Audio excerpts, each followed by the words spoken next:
ನಮಸ್ತೆ ಸ್ನೇಹಿತರೆ, ಆದ್ಯ career academy YouTube ಚಾನಲ್ಗೆ ಸ್ವಾಗತ.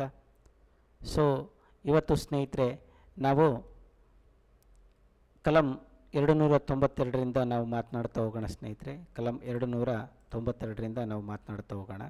ಇಲ್ಲಿ ಅಧ್ಯಾಯ 2 ಸಾಲ ಪಡೆಯೋದ್ರ ಬಗ್ಗೆ ಇದೆ ಹೇಳ್ತಾ ನೋಡಿ ಸ್ನೇಹಿತರೆ. ಸಾಲ ಪಡೆಯೋದ್ರ ಬಗ್ಗೆ ಇಲ್ಲಿ ಮೊದಲನೇದಾಗಿ ಕಲಂ 292 ಭಾರತ ಸರ್ಕಾರ ಸಾಲ ಪಡೆಯುವುದು.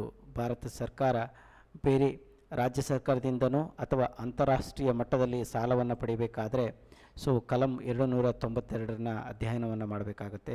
ನೆಕ್ಸ್ಟು ಸ್ನೇಹಿತರೆ, ಕಲಂ 293 ಇದೇನು ಹೇಳುತ್ತೆ ಅಂತಂದರೆ ರಾಜ್ಯಗಳ ಸಾಲ ಪಡೆಯುವುದು.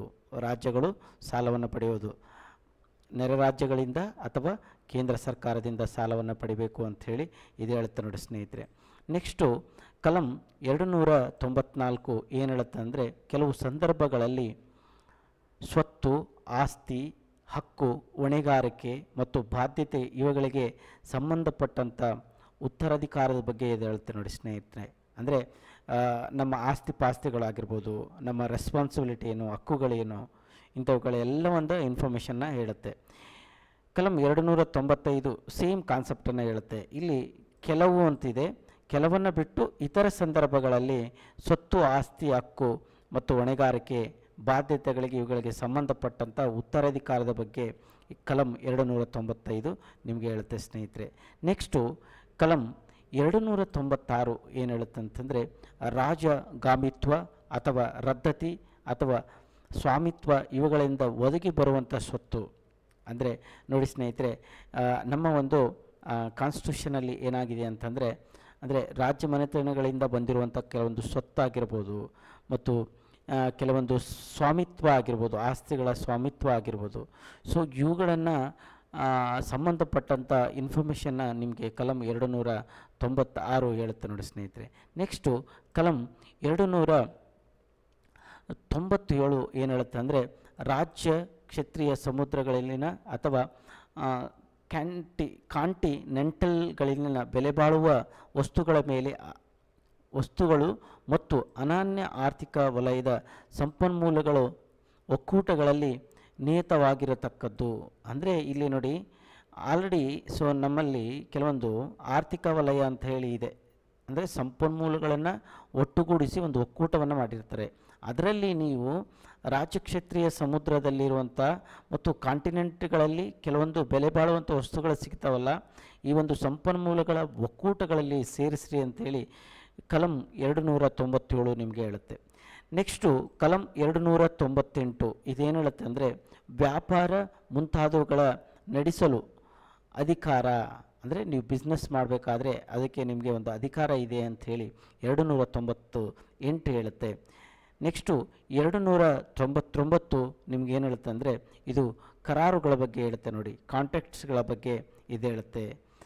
ನೆಕ್ಸ್ಟು ಕಲಂ 300 ಇದು ಕೆಲವೊಂದು ದಾವೆಗಳು ಮತ್ತು ವ್ಯವಹಾರಗಳ ಬಗ್ಗೆ ಹೇಳುತ್ತೆ. ಅಂದರೆ ಕೆಲವೊಂದು ಕೇಸ್ಗಳನ್ನು ಹಾಕಿರ್ತಾರೆ, ಪಿಟಿಷನ್ಸನ್ನು ಹಾಕಿರ್ತಾರೆ, ಲಿಟಿಗೇಷನ್ ಹಾಕಿರ್ತಾರೆ, ಕೆಲವೊಂದು ವ್ಯವಹಾರಗಳು ಇರ್ತವೆ ಅದಕ್ಕೆ ಸಂಬಂಧಪಟ್ಟಂಗೆ. ಅದರ ಬಗ್ಗೆ ನಿಮಗೆ ಕಲಂ 300 ಹೇಳುತ್ತೆ ನೋಡಿ ಸ್ನೇಹಿತರೆ. ಕಲಂ 300 ನಿಮಗೆ ಹೇಳುತ್ತೆ. ನೆಕ್ಸ್ಟು ಸ್ನೇಹಿತರೆ ಅಧ್ಯಾಯ 4 ಇದೇನು ಹೇಳುತ್ತೆ ಅಂದರೆ ಆಸ್ತಿ ಹಕ್ಕು ಬಗ್ಗೆ ಇದು ಹೇಳುತ್ತೆ, ಆಸ್ತಿ ಹಕ್ಕು. ನೆಕ್ಸ್ಟು ಕಲಂ 300 ಸಬ್ಸೆಕ್ಷನ್ ಎ ಏನು ಹೇಳುತ್ತೆ ಅಂದರೆ ಅಧಿಕಾರವಿಲ್ಲದೆ ವ್ಯಕ್ತಿಗಳ ಆಸ್ತಿಯನ್ನು ಕಸಿದುಕೊಳ್ಳುವಂತಿಲ್ಲ. ಅಂದರೆ ಯಾವುದೇ ಒಬ್ಬ ವ್ಯಕ್ತಿಯ ಆಸ್ತಿ ಇರುತ್ತೆ, ತಮಗೆ ಅಧಿಕಾರನೇ ಇರೋಲ್ಲ, ಅವರ ಆಸ್ತಿಯನ್ನು ಕಸಿದುಕೊಳ್ಳೋದು ಗೌರ್ಮೆಂಟ್ ಹೇಳಿದೆ ಅಂಥೇಳಿ ಈ ರೀತಿ ಮಾಡುವಂತಿಲ್ಲ ಅಂಥೇಳಿ 300 ಕಲಂ 300 ನಿಮಗೆ 300 ಸಬ್ಸೆಕ್ಷನ್ ಎ ಹೇಳುತ್ತೆ. ಅಂದರೆ ನೋಡಿ IPS ಅಧಿಕಾರಿಗಳು ಮತ್ತು IAS ಅಧಿಕಾರಿಗಳು ಈ ರೀತಿಯ ಕೆಲಸಗಳನ್ನು ಮಾಡಿದಾಗ ಇದು ಅಪ್ಲಿಕೇಬಲ್ ಆಗುತ್ತೆ ಅನ್ನುವಂಥದ್ದು. ನೆಕ್ಸ್ಟು ಅದಾದ ಮೇಲೆ ನಿಮಗೆ ಭಾಗ 13 ಏನು ಹೇಳುತ್ತೆ ಅಂದರೆ ಭಾಗ 13 ನಿಮಗೆ ಏನು ಹೇಳುತ್ತೆ ಅಂತ ಹೇಳಿದರೆ ಇಲ್ಲಿ ಭಾರತ ಭೂಪ್ರದೇಶದ ಒಳಗೆ ವ್ಯಾಪಾರ ಮತ್ತು ವಾಣಿಜ್ಯ ಮತ್ತು ಸಂಪತ್ತು. ನಮಗೆ ಒಂದು ಬಾರ್ಡರ್ ಇದೆ, ವಿತಿನ್ ಅ ಕಂಟ್ರಿ, ನಮ್ಮ ಕಂಟ್ರಿಯ ಒಂದು ಬಾರ್ಡರ್ ಇದೆ, ಅದರ ಒಳಗಡೆ ನೀವು ವ್ಯಾಪಾರ ಆದರೂ ಮಾಡ್ಕೊಳ್ಳಿ, ವಾಣಿಜ್ಯದ ಕಾರ್ಯಗಳಾದರೂ ಮಾಡ್ಕೊಳ್ಳಿ, ಸಂಪತ್ತನ್ನು ಹೆಚ್ಚು ಮಾಡಿಕೊಳ್ಳ್ರಿ. ಸೊ ಅದಕ್ಕೆ ನಾವು ಭಾಗ 13 ಸ್ಟಡಿ ಮಾಡಿದಾಗ ನಮಗೆ ಅದು ಅರ್ಥ ಆಗುತ್ತೆ. ಒಂದೊಂದು ಕಲಮನ್ನು ಇಲ್ಲಿ ನೋಡ್ತಾ ಹೋಗೋಣ. ಕಲಂ 301 ಏನು ಹೇಳುತ್ತಂದರೆ ವ್ಯಾಪಾರ, ವಾಣಿಜ್ಯ ಮತ್ತು ಸಂಪರ್ಕಗಳ ಸಾಮರ್ಥ್ಯ, ಅದರ ಬಗ್ಗೆ ಹೇಳುತ್ತೆ ನೋಡಿ ಸ್ನೇಹಿತರೆ.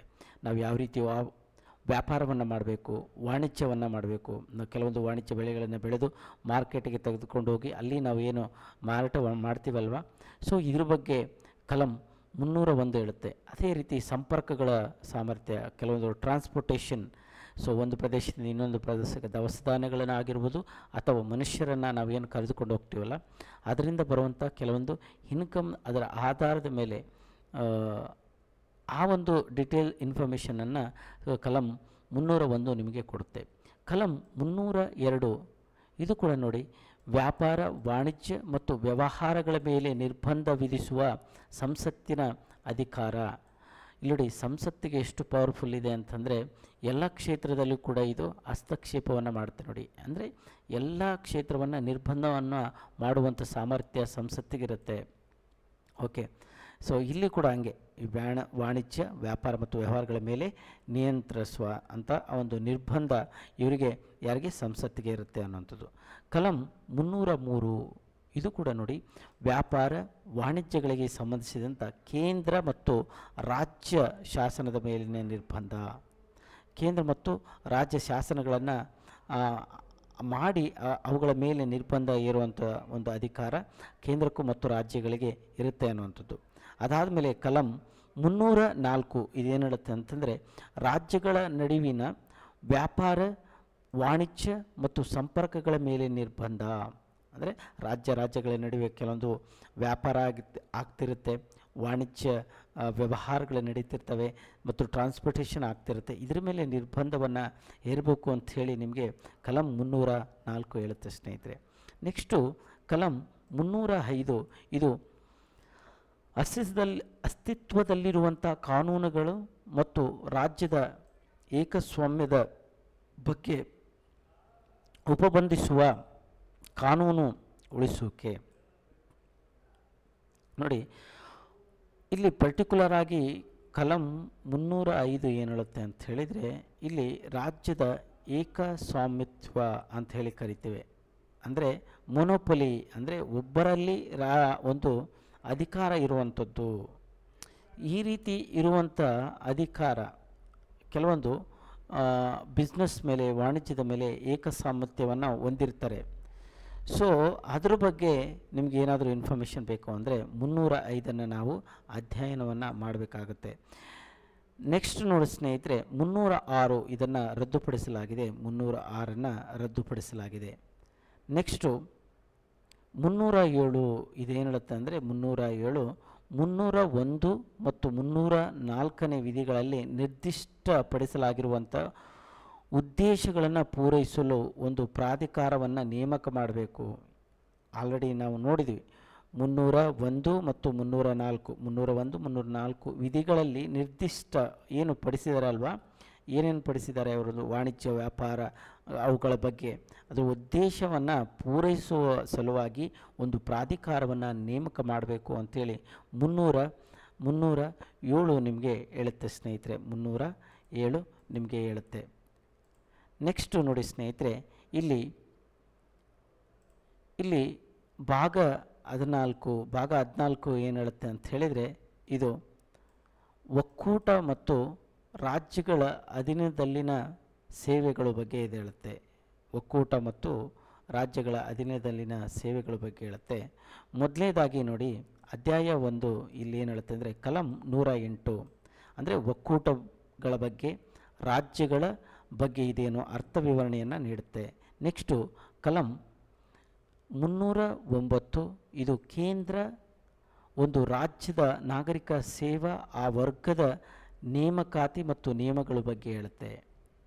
ನೋಡಿ ಸ್ನೇಹಿತರೆ, ಇಲ್ಲಿ ಕೇಂದ್ರ ಸರ್ಕಾರ ಏನು ನಡೆಸುತ್ತಲ್ವ ಈ ಒಂದು IAS ಎಕ್ಸಾಮಿನೇಷನ್, ಸೊ ಅವುಗಳ ನೇಮಕಾತಿ ಯಾವ ರೀತಿ ಮಾಡಬೇಕು, ಅದರ ನಿಯಮಗಳು ಏನು ಅನ್ನುವಂಥದ್ರ ಬಗ್ಗೆ ಇದು ಹೇಳುತ್ತೆ ನೋಡಿ ಸ್ನೇಹಿತರೆ.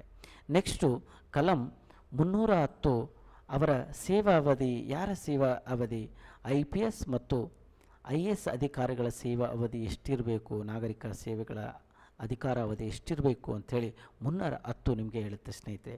ನೆಕ್ಸ್ಟು 311 ಇದು ಅಂದರೆ ಆ ಒಂದು IAS ಅಧಿಕಾರಿಗಳನ್ನು ಮತ್ತು ಸೇವಾ ವರ್ಗದವರು ಅಂತ ನಾವೇನು ಕಳಿತೀವಿ, IPS ಅಧಿಕಾರಿಗಳಾಗಿರ್ಬೋದು, DYSP ಆಗಿರ್ಬೋದು, ಅವರನ್ನು ವಜಾ ಮಾಡೋದಾಗಿರ್ಬೋದು, ಅವರನ್ನು ಪದಚ್ಯುತಿ ಆಗಬೇಕಾಗಿದ್ದು ಪದಚ್ಯುತಿಗೊಳಿಸುವುದು ಅಥವಾ ದರ್ಜೆ ಕಡಿಮೆ ಮಾಡುವುದು, ಪ್ರಮೋಷನ್ ಮಾಡುವುದರ ಬಗ್ಗೆ 311 ನಿಮಗೆ ಹೇಳುತ್ತೆ.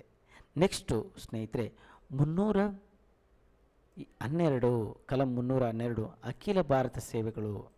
ಆಲ್ರೆಡಿ ನಾನು ಮೆನ್ಷನ್ ಮಾಡಿದ್ದೆ, ಅಖಿಲ ಭಾರತ ಸೇವೆಗಳು IAS ಆಗಿರ್ಬೋದು, IPS ಆಗಿರ್ಬೋದು, ಇನ್ನು ಇತರ ದೊಡ್ಡ ಹುದ್ದೆಗಳು, ಎ ದರ್ಜೆಯ ಹುದ್ದೆಗಳಾಗಿರ್ಬೋದು, ಇವುಗಳ ಬಗ್ಗೆ ಕಲಂ 312 ನಿಮಗೆ ಹೇಳುತ್ತೆ ಸ್ನೇಹಿತರೆ. ನೆಕ್ಸ್ಟು 313 ಅಂದರೆ ಇದು ಮಧ್ಯಕಾಲೀನ ಉಪಬಂಧಗಳು. ಮಧ್ಯಕಾಲದಲ್ಲಿ ಕೆಲವೊಂದು ಸಬ್ಸೆಕ್ಷನನ್ನು ಮಾಡಿದ್ದೀವಿ, ಉಪಬಂಧಗಳನ್ನು ಮಾಡಿದ್ದೀವಿ, ಅವುಗಳ ಬಗ್ಗೆ ಹೇಳುತ್ತೆ ನೋಡಿ ಸ್ನೇಹಿತರೆ. ನೆಕ್ಸ್ಟು ಕಲಂ 314 ರದ್ದುಪಡಿಸಲಾಗಿದೆ. ಇಲ್ಲಿವರೆಗೂ ತರಗತಿಯನ್ನು ಕೇಳಿದ ತಮ್ಮೆಲ್ಲರಿಗೂ ಕೂಡ ಧನ್ಯವಾದಗಳು ಸ್ನೇಹಿತರೆ. ನೆಕ್ಸ್ಟ್ ಕ್ಲಾಸಲ್ಲಿ ಇನ್ನು ಅನೇಕ ಕಲಂಗಳನ್ನು ನಾವು ಮಾಡೋಣ. ಸೊ ಇಲ್ಲಿವರೆಗೂ ಕ್ಲಾಸ್ ಕೇಳಿದ್ದಕ್ಕೆ ಮತ್ತೊಮ್ಮೆ ಧನ್ಯವಾದಗಳು ಹೇಳುತ್ತಾ ಥ್ಯಾಂಕ್ ಯು ಸೋ ಮಚ್.